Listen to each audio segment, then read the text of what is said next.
What's going on, workforce? Brian and Chris here, back with a spoiler-free video going over the latest updates from Yoshi-P regarding the servers, the expanded data center plans. There's a lot of really good hints. Chris hasn't seen the full post, so we're going to actually dive into it. But before we do, we figured we'd talk a little bit about this Omni 90 race. Chris has closed the gap between one level right now, and I am planning on doing my first ever step into Endwalker. I can't spoil any of it for you. I have yet to experience it outside of playing Sage and Reaper. So that's where I'm at, and the competition is going to be pretty fierce for this Omni 90 race. So I don't know who... I mean, kinda.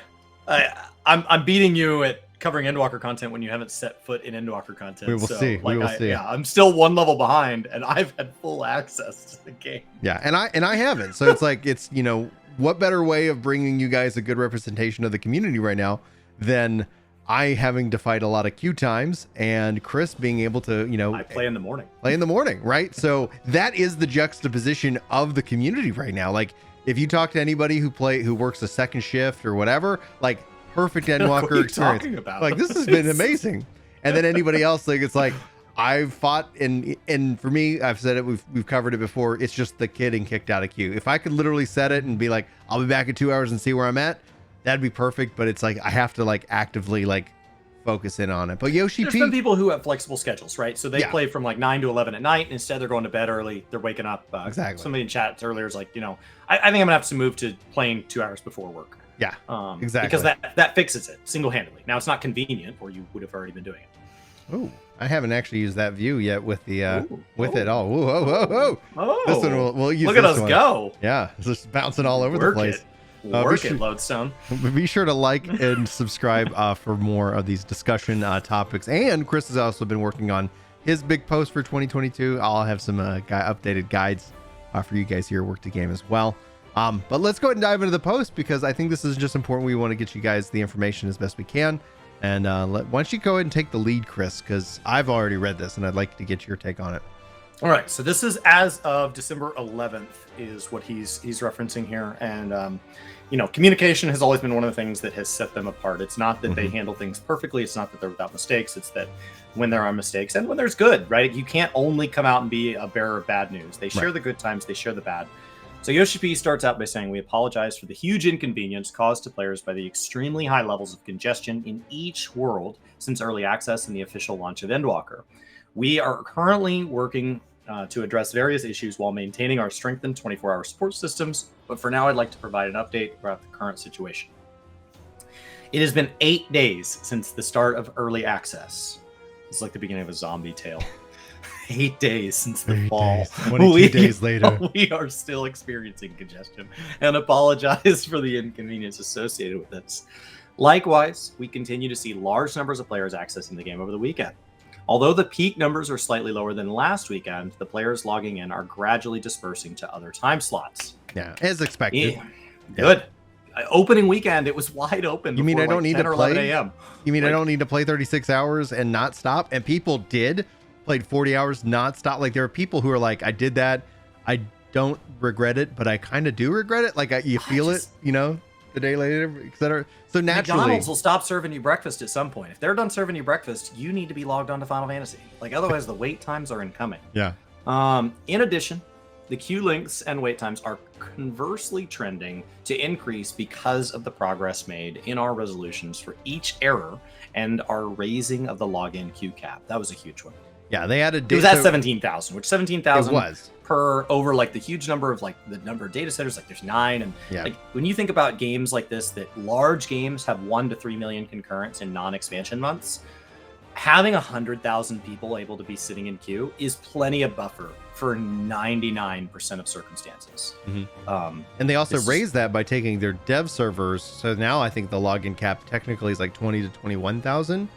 And that's just to get in line for your server specifically. And that's like, wow. Anyway, continue, please. Sure, that's not causing any problems. Not at all. Those were just extras. Just extra what do devs even do?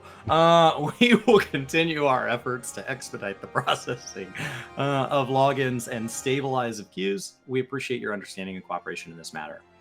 So let's talk about the 2002.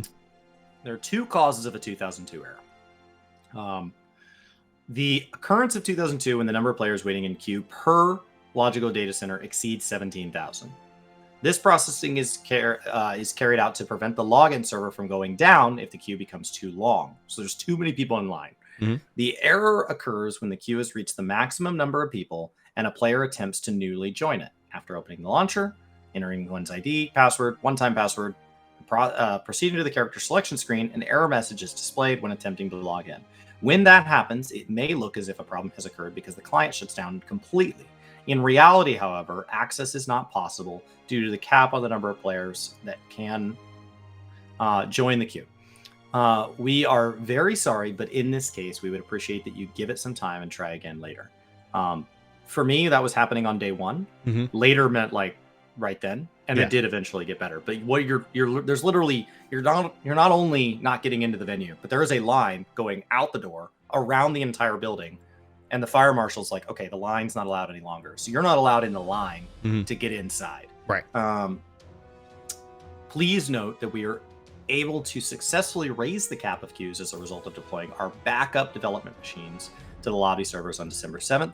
This means that error is less likely to occur even within peak hours, with the exception of those times when its access is at its highest. On the other hand, this has resulted in longer queues due to the increased number of players who can wait. We made the line longer. Yeah. Your understanding on this point would be much appreciated. Error 2002 occurs from issues with the player's internet connection. Now, before we jump into that, like my mindset goes to like the data centers, them hauling in these PCs, not having rack space, and it just literally like setting up shop. It's just plugged in on a little It's like cart. We're just trying to get through this insane rush. Now or there's cables going out the door and the doors are left open. It's going to like another room. Yeah. Like LAN parties when we were in. Yeah, exactly. In younger days. It's like There's just Ethernet cables just running down the hall in your dorm room. Call Dell. Let's just get some base computers and just plug it in. We gotta span the RAM. Anyway, that's just the visual that I paint when I read that. All right. Currently, most of the reports we've been receiving around 2002 are to do with this issue. The reason for this is that as a result of longer queues, the more time spent in queue, there's an increased likelihood of issues occurring in relation to the player's internet connection. In most cases, this is considered to be caused packet loss on the internet route or instability from Wi-Fi to the player's internet environment. Even if you are temporarily disconnected to the Error 2002, at times of such instability, the lobby server will continue to wait for a few tens of seconds to a minute for your connection to be restored. I wish they were solid on that number. It's tens of seconds to a minute. Like I've gone in immediately and it has not. So it's like it kind of feels very fluid. But go ahead. What I wonder is your client constantly in sync with them? So right. Is it possible that you burn through some of your tens of seconds before you've realized you're disconnected? Yeah, it's so it's always a minute. But then what happens is you don't know you've disconnected until 30 seconds has already passed. You're like, oh no! And now you're in a huge hurry to get back in, type in your one-time password, hit login, and like get your spot back before the bouncer comes by and goes, guess they're gone, and guess they're up. Just gives your spot up. Yeah. I don't know. I'm not a tech genius. Yeah. If you are able to get back online and reconnect to the lobby servers quickly, you'll be able to queue up again from the middle of the queue. After a certain amount of time, the connection will be completely lost and you have to join at the end of queue. I imagine there are ISPs and like there's all sorts of logic in like if something's not being used to have a light turn off in your house, right? Like to have a motion detector. And so when you're just sitting in queue, it's like, dude, why are we maintaining all these resources to maintain constant connection? When from what I can tell, I only need to check in like once every minute. And then it drops and you lose your spot. A lot of people are pointing out the notice that they believe they don't really have a full grasp of the 2002 because at least from the people who are vocal and communicating on the forums and on Reddit and in the comments, they're like, we're not on Wi-Fi, like we're on fiber, like we're on this stuff and we keep getting this error, which basically kind of points to the first one in which people are connecting and the hardware limitations happening. But I think I see a lot of frustration around the Wi-Fi piece of this. Is like I'm hardlined into fiber. I'm hardlined in, not to fiber. Come on, area. It's the only thing running on my machine. I have like hundreds of megs down, hundreds of megs up. Even if it's throttling down, it should still be well in excess. Currently, this occurrence of Error 2002 seems to be causing the biggest troubles for players. So it's possible for you to use hardline connection. Please consider switching to it instead of using Wi-Fi. If you're playing on a PlayStation 4 or PlayStation 5, please also check your settings related to the power saving. I assume laptops would do a similar thing. Yeah. I would like to express my deepest apologies for having to ask this, but unfortunately, this is a result of the increased access to our service. It would be greatly appreciated that you consider and check about these possibilities so that you can avoid connection instability as much as possible and benefit from a stable playing experience. Now let's talk about the 4004's whole world's going down. Yeah. We were able to identify the cause of error 4004's that causes when the player times out in the queue or just before login, error 3001's, which was the cause of outages across a handful of worlds and multiple zones. The fixes were made and applied during an emergency maintenance across all worlds on December 8th, and the emergency login server maintenance on December 10th. We have been continuing to monitor the situation and can confirm that these issues have not reoccurred as of today, multiple days later. Mm-hmm. Our ongoing monitoring activities will be maintained, and we will continue operations while confirming stability in our service. This is the part that is their fault, right? So if we're gonna toss blame, the 2002 is that there's just too many freaking people, and so we are asking for them to get better at something that's this unprecedented line that won't continue. So we're asking them to deploy resources for something they couldn't have seen coming, that by the time they fix it might have already resolved itself. So it's a hard ask. I think they could see coming. They warned us about it because they could see coming, and they couldn't fix it because of the issue. Like more servers would have fixed it. Right. And they were like, we've been working on it. And based off of what he says below, I think affirms that. And it's just like, victim of their own success in that regard. Yes. It's like, guys, like literally, because we were talking about it this summer, we're like, what happens when all the players who are on break come back and then they collide with the current, like this insane surge, one of the biggest waves to 14 that we've seen in its history? What happens when these two collide? The answer is they run out of hardware resources, and that sucks. And that's and I think that's the case, because it's like, that's just these two colliding and the hardware literally hitting its cap. And well, anyway, we'll get to the good news here just in a second. But I think like the servers going down on it, like when the instance server just crashes, that's a fixable thing. Yeah. And they have fixed it. Yes. So like when given an opportunity to fix something that there's actually something they have control over, it's a bummer that it happened in the first place, but they did fix it. And they communicated. Like that's the key things is that when you look at it, what can you control? It's like, they can communicate, they can identify, they come up with a plan to fix it, and then they implement the fix. And then essentially the question will end up being is that will there be any more compensation? And Yoshi-P already hinted at that there's more on its way. We just don't know what that ultimately looks like. So I don't want to speculate and get anybody's hopes up on, oh, Brian thinks that this is, it's like, oh my gosh, like, no, sorry guys, it was just an emote. like as some games do, they're like, here's your free emote of waiting as you stamp your foot or something like that. Anyway, let's go ahead and keep going. So with regards to the case of the Tonberry world, which are reported as cause number 2 of error 3001's, we were able to maximize the number of connections available, resulting in a reduction to the frequency of this error's occurrence. However, please keep in mind that the world continues to be pushed to its limits, and depending on peak hours, it may still occur temporarily. Any further increase in the number of connections will likely cause the world to go down.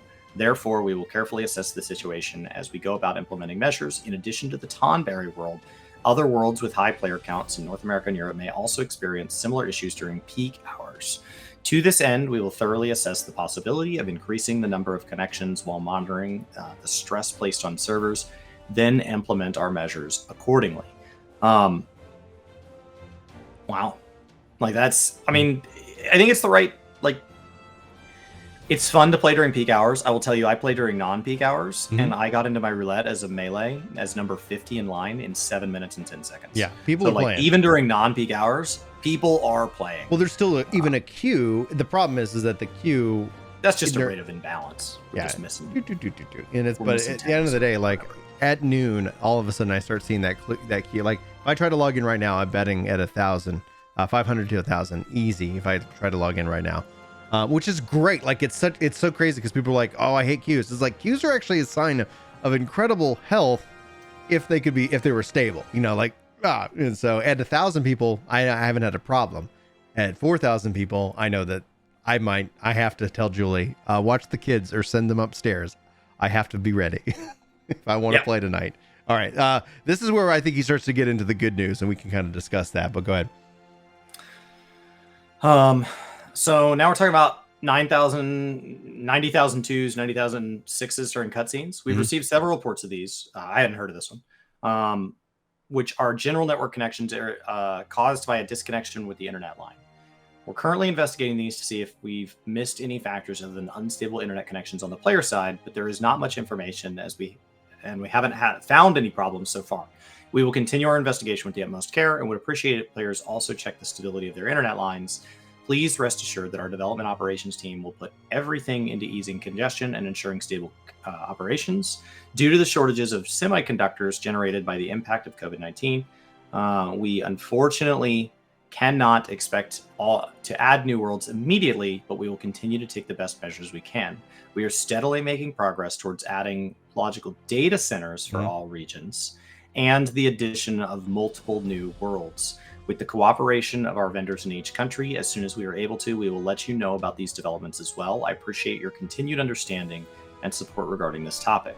This is where I think we get the good news. This is where we obviously don't have a date, but we knew Oceanic was coming. Like, that was an announcement. I thought that was massive news. That is telling me Square Enix is really ready to just step up with a whole new area, and Oceanic being one of the key aspects we've known for a long time. Oceanic being live today, I think, would have been a huge help regardless, because we got people from all over the world, and there were only kind of 3 regions. So in my mind, this adds a 4th region. Now they're also talking about adding new data centers to each region, a data center consisting of multiple worlds and new worlds within the game. This tells me that they've seen the numbers, they've seen the projection, they're growing, and they're not planning on, like, this isn't even this is going to just be like, hey guys, remember that was nuts, right? And then we got a new data center here. We already have 3. That would be 4 for North America. That would be 3 for Europe. That would be 4 for Japan. And then whatever the data center structure for Oceanic ends up being, it's huge. It's amazing. Now, they did this going into Shadowbringers and said that was to guarantee us a smooth launch. And we had a smooth launch. Yeah. We were not able to do it going into Endwalker, and we were not given a smooth launch. So it does make, but with Shadowbringers, that was not a pain-free experience. There was huge controversy about them adding these. People saying, you don't need it. And the problem with prevention is that prevention that actually did prevent something looks a lot like prevention that didn't do anything. Because in both cases, the bad thing doesn't happen. So it leaves this debate of they didn't really need to fracture, especially the European community. They did not need to fracture them to protect Shadowbringers. It would have been fine. And there's only one way to know. That's to go back in time and run it through without the other data center. Or look at Europe now, and they're like, I would bet you would, and like the majority of people who are in these queues are like, please, like, let's just play, right? But the reason people were frustrated is it fractured the community. So what is nice about them announcing that they may have something upcoming in the future is that we also expect details in the upcoming future about data center visits. Right. And so when data center visit gets confirmed and new things get confirmed, the chance to move over and get access to a house or be on a server with a smaller queue, or I don't know what they're going to do with Ishgard Restoration. Do you get to play through that again for anybody that missed it? Is it fun just to be on a new server, be part of something that's new and forming? Do you have friends across multiple data centers right now on Aether and Primal, because maybe the new one has free transfers? Maybe you guys all agree to meet there. Like, it doesn't, and it benefits us too, right? Crystal benefited us on Aether. Oh yeah, because it bled off everybody who did want to go leave, even though Brian and I didn't, because it made it better for us too. So everybody won, except for the fact that we lost the friends along the way. So I don't have the ability to play on friends with Primal. I never have. And I don't have the ability to play with people who left to go to Crystal. So when there was a realigning of the worlds, because they moved around, it wasn't just all new worlds. They moved things. And so when they moved things, we lost access to people that we previously had access to with World Visit and playing across Data Center and that cross-world link shells, all of that. So I think that Data Center Visit will fix a lot of this, because you'll kind of pick a primary data center where your retainers live, where you spend most of your time cross-world playing. But then for that rare circumstance, like, I have this friend at work, we play together once a month, we do some maps. You know what? I'll just hop over that once a month and play with them just the same. That's going to make this an incredible announcement where there's really not that many downsides. It's the only real unfortunate delayed announcement that we got, in my opinion, because you take that and you apply that as a feature now and say, hey, you don't want to wait in queue, but you're okay with basically not having some of these features. just log in and play on this data center. The question then is like, oh, and by the way, like because of how transfers work, like just be sure to come back during non-peak hours. Or you're right now what's not happening getting is back in people line. are transferring over to get around the queue. Yeah. And then that server hits its peak Yep. or whatever, and they can't get home. Right. Well, and so like, and your inventory fills, and you don't have access to retainers. It's you and your Chocobo saddlebag. You should probably buy the mobile app if you're planning on doing this, because it doubles as Chocobo saddlebag. Like that's where you're at. You're just stuck. You're just stuck. And so people end up kind of stuck, can't get home. If any of you ever had that happen in an airport, you're just trying to get home. And so World Visit can absolutely do that right now. Right. So Absolutely. I have not been world visiting. I've just been playing in the market that I'm dealt. Mm-hmm. So those are our thoughts. Obviously, this is something that's impacted everybody very differently, but hopefully this is some good information. We'll try to keep you guys up to date and more. You'll be seeing more content with us. It's kind of a weird situation with Endwalker having not played it, Chris having played it, trying to make sure we respect everybody's ability to go through the expansion. And just want to say shout out to Filthy Meme and Pharma Girl, or Phil the Meme. I always say Filthy Meme, but either way, for their insane support today over on Twitch, guys. If you follow us on Twitch, you should go check to see if you just got gifted a sub, because I bet that you probably did. They were insanely generous, and so we cannot thank them enough for helping us create this kind of content and more. Chris, why don't you got any final thoughts before you take us out? Yeah, I think that gave a lot of people access to ad-free viewing of this Friday, December 17th, when Brian will be starting Endwalker for the first time. For anybody staying this late that has already finished Endwalker and wants to be a part of that, I will be streaming him playing on Twitch, and you'll be able to come hang out. But I warn you, that chat is for spoilers only. Yeah. Everybody, we're going to talk about everything. You want to talk about final credits, you want to talk about role quests, you want to talk about anything work appropriate Final Fantasy related, come on, let's talk about it. It's everything that I have asked people to keep to themselves while I was playing through. I want to hear your thoughts. We're going to play back through this, relive the moments, but now we have context, and then he can come watch those clips and stuff later, and hopefully get a chance to see what people had wanted to say and give people an outlet if they want to spoil, because he won't see it until after he's done. Yeah. And then Thursday we're filming. You're inviting me over to the Epic Loot Radio. We got Josh Strife Hayes. We got Lono from Say No to Rage. We got me and you talking about 21-22. So for anybody trying to avoid spoilers, that's gonna be a fun show. That's gonna be a fun show. Shout out to Solo Monsi, first time chatter over here on Twitch. So thanks for being here, guys. Love you faces for Work to Game. This has been Brian and Chris. Hope to see you in our next video. But until then, take care. Yeah, perfect.